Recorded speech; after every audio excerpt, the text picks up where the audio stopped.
Today is Wednesday, July 21st, and today I did some power jerk singles, hang clean plus jerk 1+1s, and then jerk pause dips, which were not actually prescribed coming into the session today, but we sort of called an audible because of how, I guess, the previous lifts went. And so I'll talk about that a little bit once we get there. And then after that, what did I do? Rows and overhead holds. So starting with these power jerks, similar issues that I've been having, where the dip and drive are not very straight up and down, and as a result, I'll either end up shifting very forwards, or I'll catch it with very not locked arms, or both. Usually both, honestly. But with these power jerks, like, it can get pretty egregious. Or like this next rep right here was the most egregious in terms of how much I jumped forward. Like, I literally jumped forward a foot. It was not good.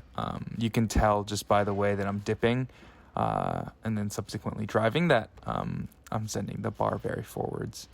And so that's part of why. Well, no, that's not part of why. That is exactly why we ended up doing the jerk pause dips, to work on that, to work on strengthening the positions there, to make sure that, like, I'm in a position where I can send the bar straight up and I can keep my weight in the same place without having it shift forwards. But yeah, here, 235, like the egregious jump forward, though I didn't fail it technically, I was like, okay, I have to take that again. And I took it again, and I was still jumping forwards, but it was enough for me to, like, move on. And so I went up to 240, and then those ended up being my working sets. And those, again, like, I feel like I didn't really fix anything in those 3 sets. They're all pretty consistently a little bit forward in terms of that, like, shift or whatever. But in any case, moved on to hang clean plus jerks. And actually, my cleans today were actually really solid. Probably because I'm so limited by my jerk, I feel like I'm never really touching weights close to what I am capable of in the cleans. But also because I think, just in terms of technique, out of the snatch, the clean, and the jerk, the clean is definitely one where I'm the most technically proficient and consistent.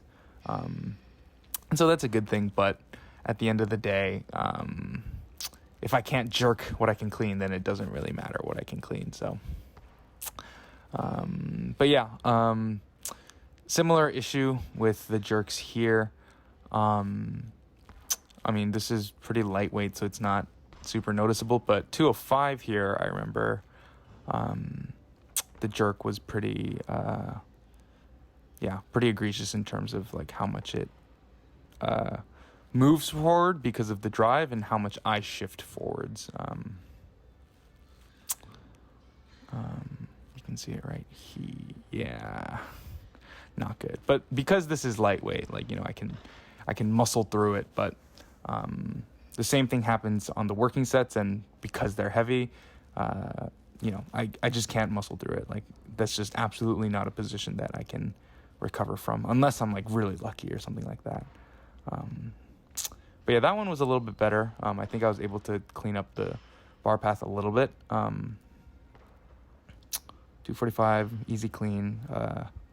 Jerk was also pretty solid, if I recall.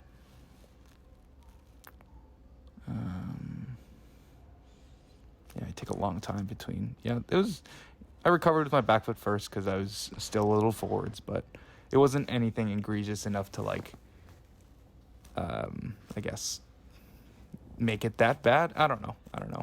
I don't really know where that line is for me, but if I make it, I guess I'm not super upset with it. I guess that's my line. But here is the first set, 260, which was my working weight.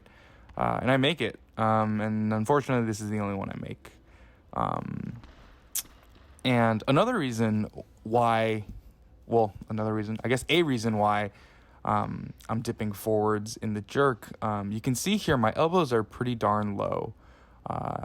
And I feel like with my elbows being that low, I can't really use my arms to potentially counteract the lateral movement of my hips. Like, I feel like if my elbows are a little bit higher and forward, I can sort of prevent myself from getting the bar to like shift that forward. And then, yeah, so that one was definitely the worst one in terms of like the sets that I did.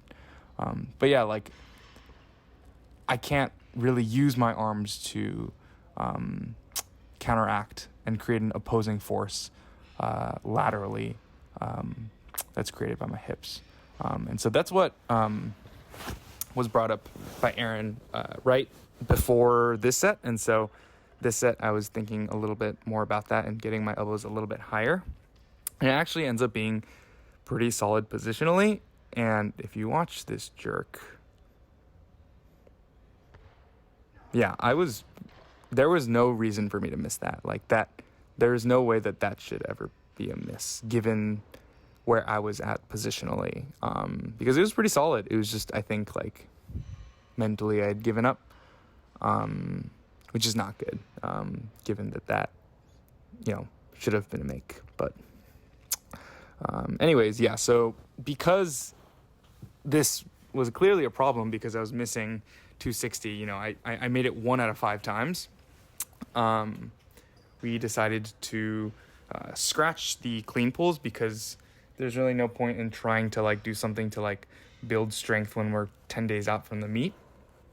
And replace them with jerk pause dips to try to address that issue. And so what I'm thinking about is like being a little bit behind my midfoot and then getting my elbows a little bit higher so that I'm in a position where I can get my hips a little bit back and load the quads a little bit more effectively. But you can see here that, side note, this one I failed because I sort of set up wrong and then I end up like doing the windpipe thing again, which is kind of dumb of me. Because it's really a matter of like just setting up properly, especially when it's like doing these off of like blocks, or not like blocks, but out of the rack. But yeah, that's why I quote unquote failed that second set. But anyways, yeah, you can see across all of these reps that like I'm pretty inconsistent with like how I'm dipping. Like sometimes like I'll dip down and then my hips will go back like in like a very disjointed movement, or sometimes I'll shift forward, sometimes I'll shift backwards. And just the fact that like I'm that inconsistent from rep to rep within a set tells me that, yeah, this is an area that just needs a lot of work and focus. And so I think the plan is to really focus on nailing this and getting this consistent once the meet is over. But yeah, given how today went, I'm not sure where I'll open, but I think we'll see how Friday goes and go from there. But yeah, that's about it.